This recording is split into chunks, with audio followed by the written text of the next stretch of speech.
새벽 찬양대 찬양을 들을 때마다 이 새벽에 어쩌면 저렇게 목소리가 잘 나올까.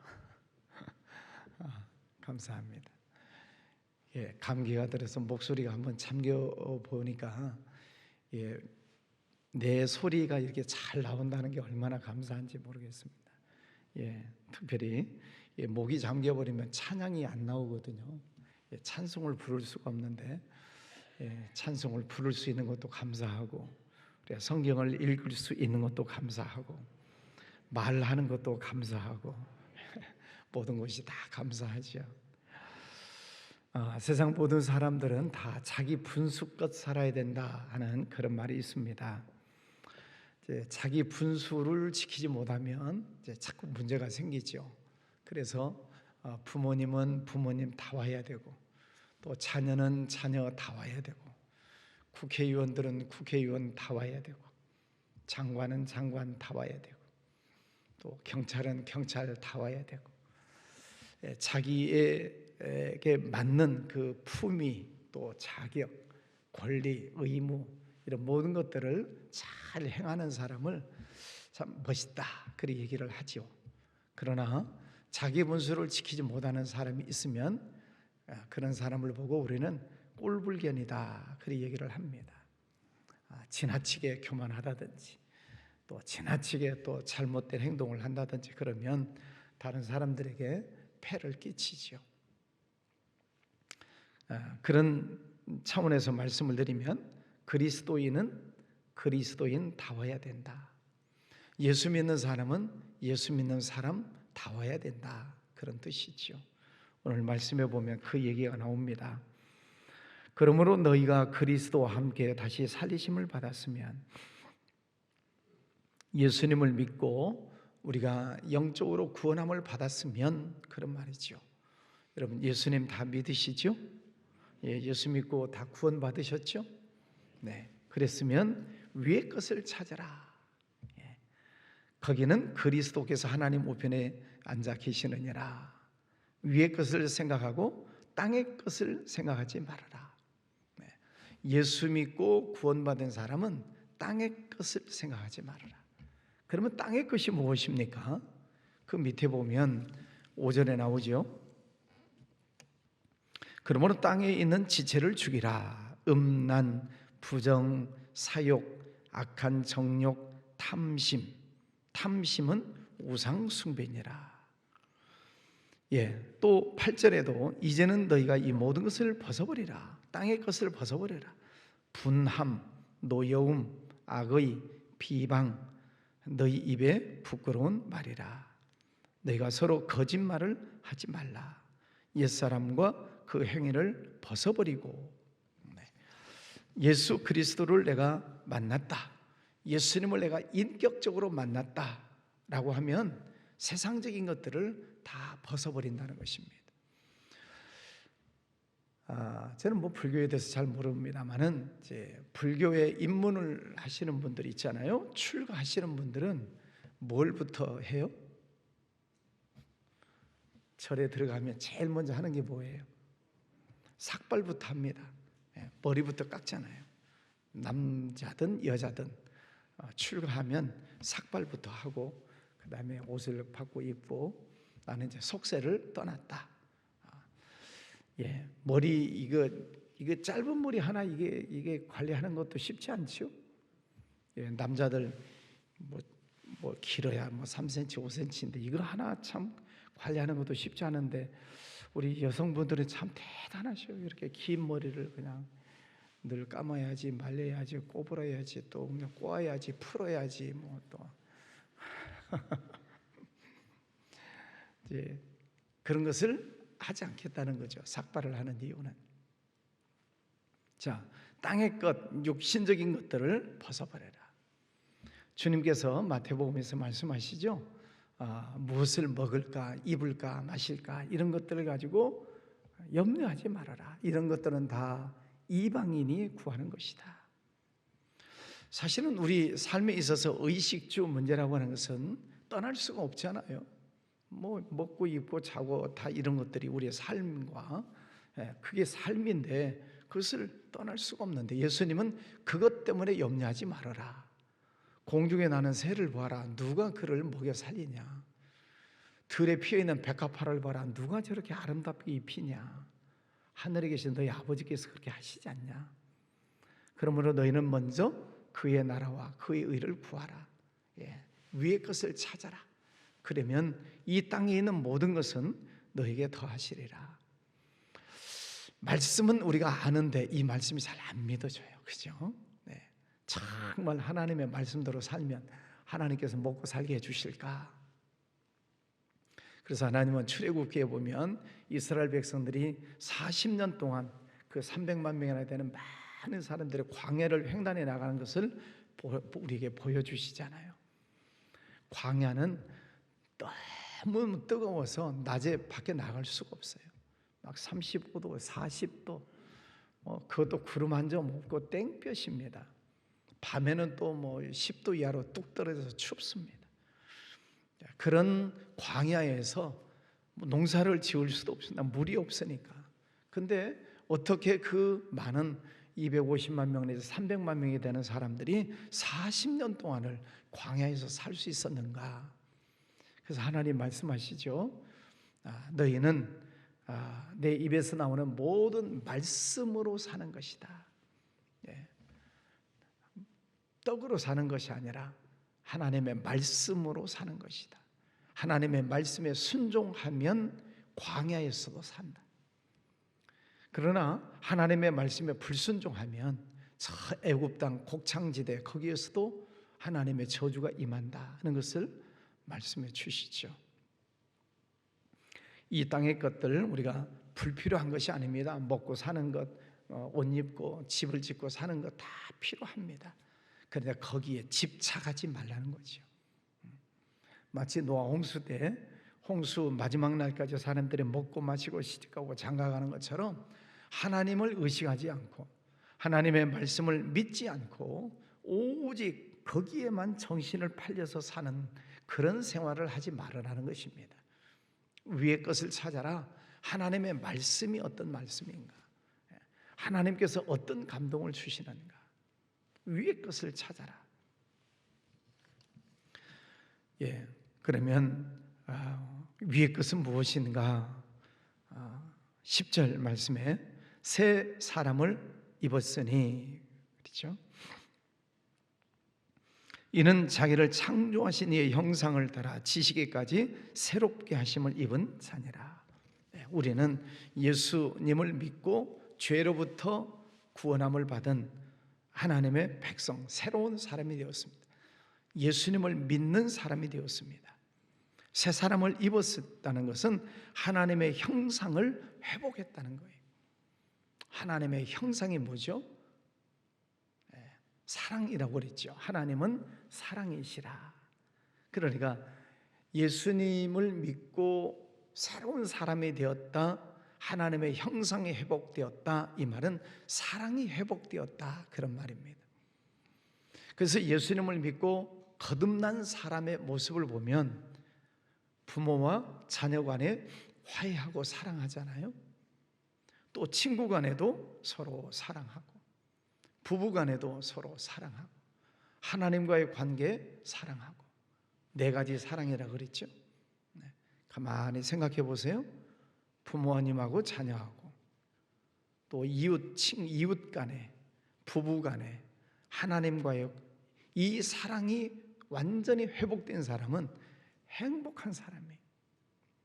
돈이 많고 먹을 것이 많고 부자고 어쩌고 저런 걸 떠나서 이 네 가지가 다 사랑이 회복된 사람은 가장 행복한 사람이고 예수님을 닮아가는 사람이죠.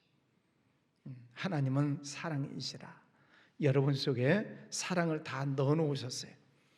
그런데 죄를 지으면 그 사랑이 깨져요. 죄가 들어오면 사랑이 깨져. 부부간에도 보세요. 부부간에도 왜 티격태격해요? 뭔가 불순물이 들어온 거예요.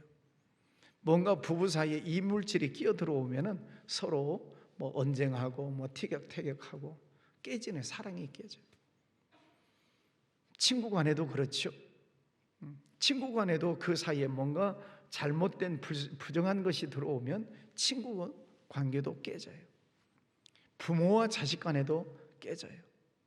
죄라고 하는 것이 들어오면 깨져. 그건 불행한 것이죠. 근데 예수님을 믿는 것이 뭐냐? 예수님과 함께 살리심을 받았다, 구원함을 받았다. 이거는 다시 사랑이 회복되고 있다, 그런 뜻입니다. 그래서 예수님을 만난 사람, 예수님을 잘 믿는 사람은 여러분이 다 보면 알아요. 그죠? 예수님을 잘 믿는 사람은 다 사랑하고 겸손하고 늘 말끝마다 감사하고 늘 긍정적이고 교회 안에서도 열심히 봉사하고 언제나 기쁘고 즐겁게 사는 사람들을 보면 예수님을 만난 사람이에요. 그러나 예수님을 못 만나면 늘 불평이 많고 비교하고 비판하고 속에 늘 불평 불만이 많고 예수님을 만나지 못하면 그런 삶을 사는 것이지요. 12절 그러므로 너희는 하나님이 택하사 거룩하고 사랑받는 자처럼 긍휼과 자비와 겸손과 온유와 오래 참음을 옷 입고 벗을 것은 벗어버려야 되고 새로운 옷을 입어야 됩니다. 누가 누구에게 불만이 있거든 서로 용납하여 피차 용서하되 주께서 너희를 용서하신 것 같이 너희도 모든 사람을 용서해라. 이 모든 것 위에 사랑을 더하라. 이는 온전하게 매는 띠니라. 우리가 옷을 입습니다. 속옷도 입고 겉옷도 입고. 겉옷 예수 그리스도의 옷을 입는데 가장 밖에 있는 옷은 사랑이라는 옷을 입어야 된다는 거지. 그래서 다른 사람을 사랑하고 또 피차 서로 용서하고 용납하고 그게 그리스도인이라 그런 말이죠. 그러면 이렇게 우리가 보이는 것만 사랑하는 그런 모습이어야 되는가? 15절에 보면 그리스도의 평강이 너희 마음을 주장하게 하라. 너희는 평강을 위하여 한 몸으로 부르심을 받았나니 또한 감사하는 자가 되어라. 겉으로만 내가 겸손하고 사랑을 베풀고가 아니라 마음속에서부터 평강이 있어야 된다는 것이죠. 그래서 예수님께서 부활하신 이후에 제자들을 만났을 때 맨 먼저 하신 말씀이 무슨 말씀이에요? 너희에게 평안이 있을지어다. 지금 불안하고 두렵고 예수님 돌아가신 것 때문에 제자들이 두려워 숨어 있잖아요.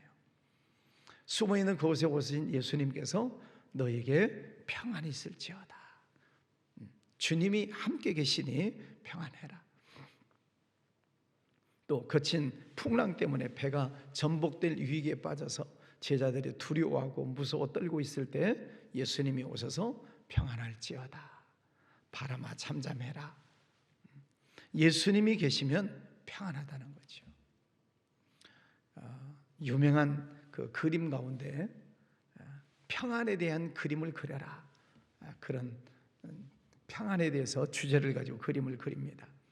어떤 사람은 바닷가에 있는 그 새 둥지에서 새끼 새들이 평안하게 있는 모습을 그리기도 하고 어떤 사람들은 또 다른 평안한 모습을 그리는데 어떤 사람의 그림이 1등을 했냐면 막 눈보라가 치고 막 환경이 열악함에도 불구하고 엄마의 등에서 새근새근 자고 있는 아이의 모습을 그린 그 사람의 그림이 1등을 차지했다 그래요. 밖에서는 아무리 눈보라가 몰아쳐도 엄마 품에서 새근새근 자는 아이의 평안함. 여러분 예수 그리스도 안에서 그런 평안함이 우리에게 있으시기를 바랍니다. 우리 삶 속에 여러 가지 비바람이 왜 없겠습니까? 건강의 문제, 재물의 문제, 관계의 문제, 사업, 직장, 많은 바람이 불고 요동치는 그런 세상 속에서 우리가 살아요. 오늘 또 무슨 일이 있을는지 알 수 없어요. 그러나 그런 모든 거친 환경 속에서 예수 그리스도 안에서 평안함을 찾는 것, 주님이 나와 함께 하심을 믿습니다. 임마누엘, 내가 너와 영원히 함께 하겠다. 그 예수님이 내 안에 계심을 믿고 어떤 환경 속에서도 평안을 찾고 또 다른 사람에 대해서는 사랑을 베풀어 주는 그 사람이 예수님을 만난 사람의 모습이다. 18절부터 보면은 그러면 가정 안에서는 예수님을 진짜 만난 사람들의 가정 생활의 모습은 어떠한가? 아내들은 남편에게 복종하지요. 그걸 누가 시켜서 하는 게 아니라 예수님을 만난 사람은 남편에게 복종해요. 또 남편은 예수님을 진짜 만난 사람은 남편은 아내를 사랑해요. 괴롭게 하지 말아라. 자녀들은 부모에게 순종하고 아비들은 자녀들을 노엽게 하지 않고 종들은 주인에게 또 주인을 잘 섬기는데 주님께 하듯 죽게 하듯 하고 여러분 그런 가정 환경을 한번 가만히 한번 눈으로 그려보세요. 부모님은 자녀들을 사랑하고 자녀들은 부모를 사랑하고 부부끼리 서로 사랑하고 또 그 집에 있는 종들도 주인을 잘 섬기고 또 주인은 또 그 종들을 인격적으로 대하고 그게 그리스도인의 가정생활의 모습이라는 것이죠. 그래서 교회를 가정처럼 가정을 교회처럼 그런 말이 있습니다.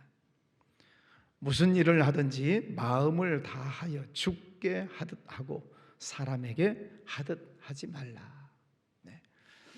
무슨 일을 하든지 예수님께 하듯 내 앞에 예수님이 계신다라고 생각하면 우리의 태도가 달라지지 않겠습니까? 오늘 또 우리가 많은 사람들을 만나게 될 텐데 이 사람 속에 예수님이 계시지라고 생각하면 상대방에 대해서 우리가 얼마나 극진해지겠습니까? 예수님을 만난 사람 위의 것을 찾아라. 땅의 것 이방인들처럼 가장 먹고 사는 것만 가지고 허덕일 것이 아니라 하나님의 뜻을 구하면 하나님께서 해결해 주시겠다. 예수 그리스도의 사랑을 품고 살아야 된다 하는 것입니다. 오늘 말씀을 마음에 품으시고 나는 예수님을 진짜로 믿는 사람인가? 내 삶 속에서 예수 믿는 사람답게 내가 살고 있는가? 오늘 내 자신을 돌아보면서 주님과 함께 오늘도 승리하시기를 바랍니다. 기도합니다. 거룩하신 아버지 감사합니다. 오늘도 귀한 아침을 주셨습니다. 예수님을 만나는 사람은 땅의 것을 추구하는 것이 아니라 오직 위의 것을 찾고 예수 그리스도로 옷 입고 주님과 함께 동행하는 자임을 알았습니다.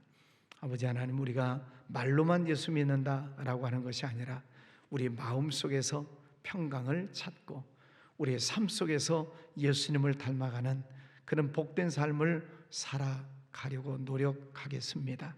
주님, 오늘도 저희들을 붙잡아 주시고 사탄 마귀 유혹에 넘어가지 않게 해주시고 우리의 감정에 휩쓸리지 않게 하여 주옵시고 오직 주님의 인도하심을 따라가는 복된 날 되게 하여 주옵소서.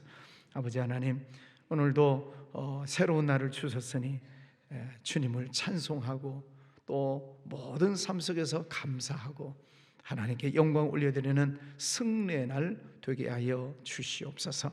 몸이 연약한 이들 또 질병과 싸우는 이들 있습니다. 하나님께서 붙들어 주시고 성령의 기름을 부어 주시옵시고 치료해 주시기를 원합니다. 특별히 우리 김용혜 성도님 붙잡아 주셔서 어려운 지경에 있지만 하나님께서 그 영혼을 꼭 붙잡아 주셔서 주님께서 보호해 주시고 그 영혼을 하나님께서 붙잡아 주셔서 천군천사 보내주시고 주님과 동행하는 우리 성도님 되게 해주시기를 원합니다. 아버지 하나님, 또 암과 투병하는 성도님들 많이 있습니다. 하나님께서 힘주시고 능력 주시고 먹는 것, 마시는 것, 쓰는 약, 주사 모든 것들 하나님 축복해 주셔서 더러운 암세포들을 잘 이기고 건강히 회복될 수 있는 기적적인 일들을 허락하여 주시옵소서. 아버지, 사업하시는 이들 또 직장에 다니는 이들 하나님께서 은혜 베풀어 주셔서 모든 일들 죽게 하듯 함으로 만사가 형통하는 역사가 일어나게 해주셔서 모두 힘들다 어렵다 하는 때이지만은 하나님의 자녀들 하는 일들마다 복 주셔서 잘 되게 해주시고 거기에서도 하나님께 영광 올려드리게 해주시기를 원합니다. 우리 자녀들 어디에 있든지 늘 지켜주셔서 믿음 생활 잘하게 해주시고 언제나 좋은 소식 오고 가게 하여 주옵소서. 오늘도 주님 앞에 올려드리는 기도 제목들이 있습니다. 주님 받아주시고 응답해 주시옵소서. 기왕 예물 드리는 손길도 축복해 주시옵소서. 또 가정에서 많은 성도들 가까이 또 멀리 지방에서도 함께 참여하는 성도들 늘 하나님 복 주시고 은혜 베풀어 주시기를 원합니다. 감사하고 예수님 이름으로 기도하였습니다. 아멘.